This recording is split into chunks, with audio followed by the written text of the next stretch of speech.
नमस्कार, शाम के 7 बजने को है। देश के सबसे विश्वसनीय, सबसे लोकप्रिय और नंबर 1 शो शंखनाद में आप सभी का स्वागत है। मैं हूं आपके साथ चित्रा त्रिपाठी।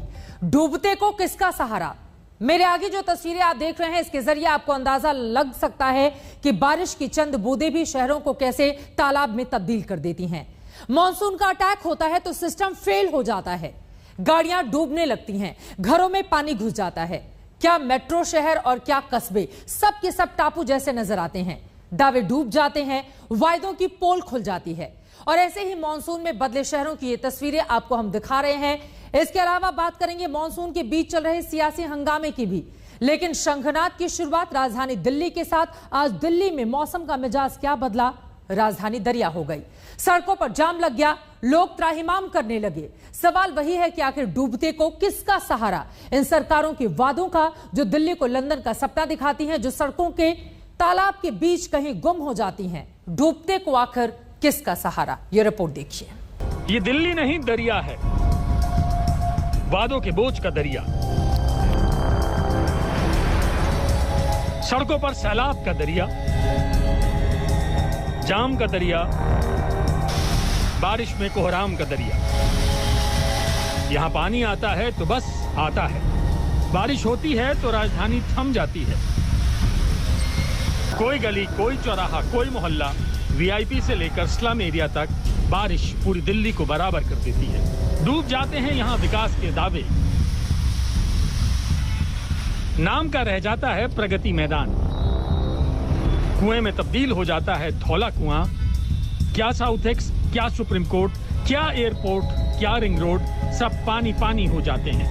राजधानी में बारिश के बाद सुप्रीम कोर्ट का हाल क्या है, आप साफ तौर पर देख सकते हैं। किस तरह से सुप्रीम कोर्ट से ठीक बाहर की जो सड़क है वो दरिया बन गई है। और अगर आप देख पाएं तो सुप्रीम कोर्ट का जो बस स्टैंड है वो पूरी तरह से पानी में डूब गया है। इन सब के बीच जो भी यहाँ से गाड़ियाँ गुजर रही हैं उनको काफ़ी दिक्कत और परेशानी का सामना करना पड़ रहा है। और आप देख सकते हैं किस तरह से बाइक सवार जो है हेडलाइट भी जला रहे हैं। आपको बता दें कि जगह जगह पर ये जो सुप्रीम कोर्ट के सामने की सड़क है आप देख सकते हैं, ये खुदी हुई है। यहाँ पर निर्माण कार्य काफ़ी दिनों से चल रहा है, लिहाजा जब जब बारिश होती है इस तरह से यहाँ पर सड़क का भरना लाजमी है। ये दिल्ली की डीटीसी बस सेवा है जो आपको वेनिस जैसे सफर का आनंद दे रही है।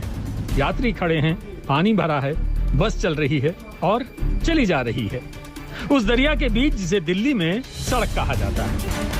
दिल्ली की ऑटो सेवा का आनंद भी लीजिए।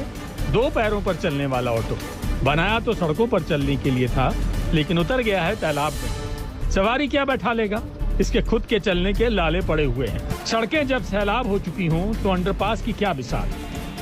राहगीरों के लिए बाकायदा स्विमिंग पूल की सुविधा मौजूद है। हर साल ये तस्वीर आती है, हर साल ये अंडरपास चुल्लू भर बारिश में डूब जाते हैं। चलिए पुलिस चौकी भी देख लीजिए और लिखवा दीजिए रिपोर्ट। है हिम्मत थाने जाने की, इस दरिया को पार करने की। संगम विहार का थाना संगम बन चुका है, जहां 4 गलियों का पानी आकर मिल रहा है, लबालब पानी बह रहा है। रोइए, चिल्लाइए, खींचिए, गुस्साइए, सड़कों पर निकले हैं तो जाम में फंस जाइए। कितना भी कोस लीजिए ये हालात नहीं बदलते, कितना भी चीख लीजिए ये तस्वीर नहीं सुधरती। खतरा अभी टला नहीं है, मॉनसून का मिजाज अभी कुछ ठीक नहीं है। If you compare the rainfall in 2021 with that of 2020 as on date, you will find that the rainfall for the country as a whole was 4% above normal last year, and this year it is 1% below normal. कोई दिल्ली को London बनाने की बात करता है, कोई दिल्ली को Sydney बनाने का सपना दिखाता है, लेकिन हाय रे मानसून, हर बार आसमान से गिरती पानी की बूंदें आपको नींद से उठाती हैं, विकास को डुबा ले जाती हैं, दावों को बहा ले जाती हैं और आपको लाकर पटक देती हैं उस सड़क पर जो हर साल एहसास कराती है कि ये दिल्ली नहीं, दरिया है। रामकिंकर सिंह और अनीशा माथुर के साथ कुमार कुणाल, दिल्ली आज तक। राजधानी दिल्ली का हाल तो आपने देख लिया, लेकिन पहाड़ से लेकर मैदान तक मॉनसून ने शहरों की शक्ल बिगाड़ दी है। कहीं मौत की बारिश हो रही है तो कहीं आफत की। पहाड़ दरक रहे हैं, शहर टापू में तब्दील हो रहे हैं और सवाल वही कि आखिर डूबते को किसका सहारा। पहाड़ से लेकर मैदान तक, उत्तर से लेकर दक्षिण तक। मॉनसून आया तो तस्वीरें बदल गई। पहाड़ दरक गए, सड़कें सैलाब में तब्दील हो गई। उत्तराखंड से लेकर हिमाचल तक, महाराष्ट्र से लेकर गुजरात तक तबाही की तस्वीर सामने आने लगी। पहाड़ों पर बारिश अपने साथ आफत लेकर आती है, जिसका अंदाजा किन्नौर की इन तस्वीरों से लगाया जा सकता है। पुल सैलाब में ढह गया, लेकिन इंसानों की मजबूरी देखिए, कैसे जिंदगी दांव पर लगाकर बास्पा नदी को पार करने की कोशिश की जा रही है।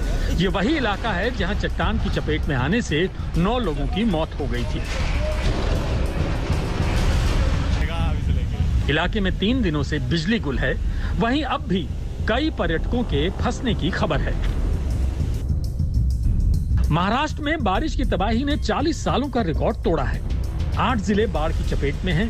कई जगहों पर रेस्क्यू ऑपरेशन जारी है, जहां लोगों को सुरक्षित पहुंचाने का काम चल रहा है।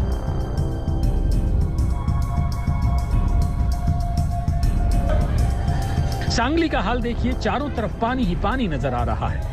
मजबूरी ऐसी है कि दूल्हा दुल्हन को लेने नाव से जा रहा है। शादी की बुकिंग तो कार की कराई थी, लेकिन कभी सपने में भी नहीं सोचा था कि एक दिन नाव से बारात लेकर लौटेंगे। राजस्थान का हाल भी देखिए, सड़कों पर सैलाब आया तो ट्रक फंस गया। आधे ट्रक तक पानी भर गया, जिसके बाद गांव के लोग ट्रक को रेस्क्यू कराने में जुट गए। 12 में गांव में टापू बने खेत से किसान को रेस्क्यू कर सुरक्षित बाहर निकाला गया। किसान सुबह खेत पर गया हुआ था। इस दौरान अचानक अंधेरी नदी का पानी तेजी से बढ़ा और किसान फंस गया, जिसके बाद एसडीआरएफ की टीम एक्शन में आई और सफल रेस्क्यू किया। फतेहपुर में 20 मिनट की बारिश ने शहर को तालाब में तब्दील कर दिया है। जिन सड़कों पर लोग रेत फांकते नजर आते थे, आज वो तालाब बन चुकी हैं। क्या घर, क्या अस्पताल, हर कहीं पानी ने घुसपैठ कर ली है। अलवर में बारिश हुई तो किसी का घर ढह गया, किसी के घर में पानी भर गया, सड़कें तालाब में तब्दील हो गईं। क्या कमरा, क्या किचन, क्या आंगन, सब स्विमिंग पूल जैसे नजर आ रहे हैं। आटा, दाल, चावल सब पानी की भेंट चढ़ चुका है।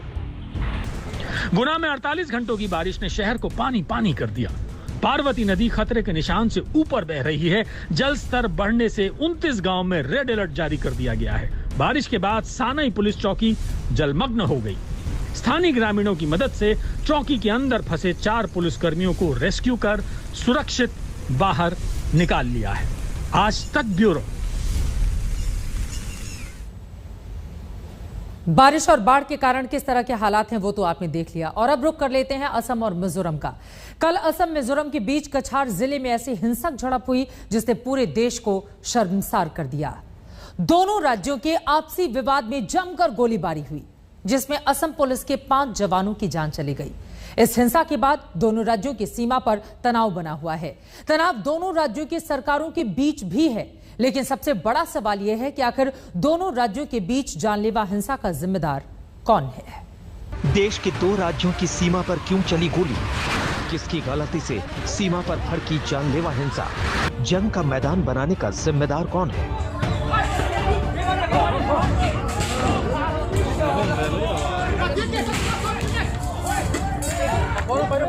ऐसे हालात के बीच दोनों राज्यों के सीएम आपस में ही क्यों भिड़ रहे हैं। Assam will not launch counter-attack, will sit down in the border, will die, but will protect our boundary. But whatever may be the provocation, will not attack somebody who belongs to our same country. Himanta Biswa Sharma के इस बयान से उस तनाव का अंदाजा लग रहा है जो सीमा विवाद को लेकर असम और मिजोरम के बीच छिड़ा हुआ है। ऐसा विवाद जिसमें असम के 5 पुलिस वाले शहीद हो गए और शहीद जवानों को श्रद्धांजलि देने के बाद सीएम का गुस्सा झलक गया। दोनों राज्यों के बीच सीमा का संघर्ष नया नहीं है, लेकिन जिस तरह का संग्राम दोनों राज्यों के बॉर्डर पर सोमवार को छिड़ा, उसकी तस्वीरों ने पूरे देश को हैरान और परेशान कर दिया। दोनों राज्यों की सीमा से अंधाधुंध फायरिंग की तस्वीरें आई। कुछ वीडियो में गोलियों की गड़गड़ाहट सुनी गई और कुछ में भारी गोलीबारी के बाद धुआं नजर आया। झड़प की एक और तस्वीर आई जिसमें एक और मिजोरम पुलिस और स्थानीय लोग हैं और दूसरी तरफ असम पुलिस के जवान। वीडियो में कुछ लोग पथराव करते नजर आते हैं। लोगों के हाथ में लाठी डंडे हैं। बीच बीच में गोलियां चलने की आवाज आती है, यानी पूरा का पूरा इलाका जंग के मैदान में तब्दील हो गया। और देखते ही देखते इस हिंसा पर असम और मिजोरम की सरकारें भी आमने सामने आ गई। हिमंता बिस्वा शर्मा ने आरोप लगाया कि मिजोरम की ओर से लाइट मशीन गन का इस्तेमाल किया गया। ये वीडियो हिमंता बिस्वा शर्मा के ट्वीट का है। वीडियो के साथ उन्होंने लिखा है, मिजोरम पुलिस के जवानों ने किस तरह मामले को गरमाया और कार्रवाई की, उसे जानने के लिए ये वीडियो देखिए। दुखद और भयावह। इससे पहले भी असम के मुख्यमंत्री ने एक और वीडियो ट्वीट करते हुए मिजोरम पुलिस पर सवाल उठाए थे। इस वीडियो में मिजोरम के पुलिस वाले और वहां के लोग कथित रूप से जश्न मनाते दिख रहे हैं। असम सीएम के मुताबिक असम पुलिस के 5 जवानों की जान लेने के बाद ये लोग जश्न मना रहे थे। असम का साफ आरोप है कि मिजोरम पुलिस ने अपनी हदें लांघी। करीबन हाफ एन आवर इन लोग अंधाधुंधा फायरिंग किया है, करीबन हाफ एन आवर। तो इसमें बहुत सारे आदमी इंजर्ड भी हुआ और बहुत सारे आदमी का जान गंवाना पड़ा। अभी भी ऊपर में आदमी है। लेकिन असम के सीएम के ट्वीट का जवाब मिजोरम की तरफ से सीएम जोरमथंगा भी दे रहे हैं। जोरमथंगा ने एक वीडियो ट्वीट कर लिखा, कछार के रास्ते मिजोरम लौट रहे निर्दोष जोड़े के साथ ठगों और गुंडों ने बदसलूकी और तोड़फोड़ की। कछार पुलिस और असम के डीजीपी को टैग करते हुए मिजोरम के सीएम ने सवाल किया कि इस हिंसक कृत्य का आप कैसे बचाव करेंगे। They forcibly crossed the duty post manned by CRPF personnel stationed there and overrun a duty post manned by one section of Mizoram police personnel. The Assam police also damaged several vehicles that were traveling along the national highway between Vairagte and Lailapur. सीमा पर जारी इस विवाद के बीच असम के CM ने यह सवाल भी उठा दिया कि आखिर मिजोरम के लोगों के पास हथियार कैसे आए। फायरिंग का जो घटना हुआ वो असम का सीमा में हुआ है, तो असम पुलिस को इसको इन्वेस्टिगेट करना पड़ेगा। असम पुलिस को केस रजिस्टर करना पड़ेगा, बिकॉज जहां में इंसिडेंट हुआ है, फायरिंग हुआ है, काफी सिविलियन लोग इसमें इन्वॉल्व है। वो सिविलियन लोग को आर्म्स कहां से मिला? सो जब थोड़ा सा ठीक हो जाएगा हम लोग को इन्वेस्टिगेट करना पड़ेगा। हिंसक झड़प के बाद दोनों राज्यों की सीमा के पास रहने वाले लोग बेहद डरे हुए हैं और सोमवार को हुई घटना को लेकर अपने अपने दावे कर रहे हैं। एक दूसरे पर ठीकरा फोड़ने की कोशिश और कवायद जारी है, लेकिन जिस तरह के हालात पैदा हुए यकीनन उसने पूरे देश को स्तब्ध करके रख दिया है। आगे बढ़ते हुए जरा आपको समझा देते हैं कि आखिर किन किन इलाकों में यह विवाद है इन दोनों ही राज्यों के बीच और कब कब टकराव की स्थिति इन दोनों के बीच पैदा हो गई है। इस इंडिया की मैप के जरिए आपको बताते हैं असम मिजोरम में सीमा विवाद। देखिए, विवाद वाले ये इलाके हैं, आपको हम दिखा रहे हैं असम और मिजोरम के ये तमाम इलाके, जिसमें काचर है, करीमगंज, कोलासिब, मामेत, आइजोल, हैलाकांडी, तकरीबन 164 किलोमीटर की ये सीमा जो सटी हुई है और रह रहकर विवाद यहां पर पैदा हो जाते हैं। टकराव की स्थिति अगस्त 2020 में पैदा होती है, उसके बाद फरवरी 2021 में भी इस तरह के हालात बन जाते हैं कि टकराव के हालात वहां पर, और जो इस बॉर्डर पर रहने वाले लोग हैं, डर और दहशत का माहौल उनके भीतर पैदा हो जाता है। 26 जुलाई 2021 अपने आप में यकीनन ये तारीख बहुत ज्यादा स्तब्ध करती है, जब पुलिसकर्मी एक दूसरे के आमने सामने आ जाते हैं और इस तरह के हालात जिसमें पुलिस वालों की जान चली जाती है। वैसे ऐसा नहीं है कि सीमा का विवाद सिर्फ असम और मिजोरम में है। देश के कई और राज्य हैं जहां सीमा को लेकर घमासान होता रहता है, उनके बारे में भी जल्दी से आपको जानकारी दे देते हैं। यहां पर देखिए, पश्चिम बंगाल और ओडिशा के बीच में विवादित क्षेत्र बालेश्वर और मयूरभंज है। इन दोनों ही इलाकों को लेकर अक्सर टकराव की स्थिति इन दोनों राज्यों में बन जाती है। उसके बाद झारखंड और ओडिशा, आपको हम दिखा रहे हैं इन दोनों राज्यों को इंडिया के मैप पर। विवादित क्षेत्र बैतरणी नदी और केंदुझर हैं। सुलझाने की कोशिश कई बार हुई, लेकिन नतीजा कुछ नहीं निकला। महाराष्ट्र और कर्नाटका की खबरें, इन दोनों राज्यों के आपसी टकराव की खबरें अक्सर सुर्खियां बनती हैं, जिनमें विवादित क्षेत्र है बेलगाम, बीदर, गुलबर्गा और निपानी। सबसे ज्यादा खबरें यहीं से आती हैं, इन तमाम हिस्सों से। इसके अलावा राजस्थान और गुजरात की बात कर लें तो यहां पर मानगढ़ हिल को लेकर अक्सर विवाद पैदा होता रहता है, और ये तमाम वो राज्य हैं जिन्होंने कोशिश जरूर की कि जो विवादित क्षेत्र हैं उनको सुलझा लिया जाए आपसी बातचीत के जरिए, कई दौर की मीटिंग के जरिए, लेकिन नतीजा कुछ भी निकलकर सामने नहीं आता है। तो ये तो हमने बात कर ली है मिजोरम और असम में जिस तरह के हालात बने हुए हैं। अब कल सुबह 10:30 बजे इसी मामले में जो बड़ी बैठक होने वाली है उसमें क्या निकलकर सामने आता है, इस खबर पर हमारी नजर लगातार बनी रहेगी। आगे बढ़ते हुए अब बात पश्चिम बंगाल के मुख्यमंत्री ममता बनर्जी की, जो विजय के बाद पहली बार प्रधानमंत्री नरेंद्र मोदी से दिल्ली में मिली और इस मुलाकात में पेगासस जासूसी कांड की जांच की मांग कर अपना एजेंडा साफ कर दिया। दिल्ली दौरे पर ममता तमाम विपक्षी नेताओं से मुलाकात करने वाली हैं। माना जा रहा है कि दिल्ली में ममता की मुलाकात से 2024 की सियासत की शुरुआत होगी और दीदी का मकसद भी अब वही है। बंगाल में चुनावी जीत के बाद दिल्ली के सियासी गलियारे में पहुंची ममता बनर्जी ने प्रधानमंत्री मोदी से मुलाकात की।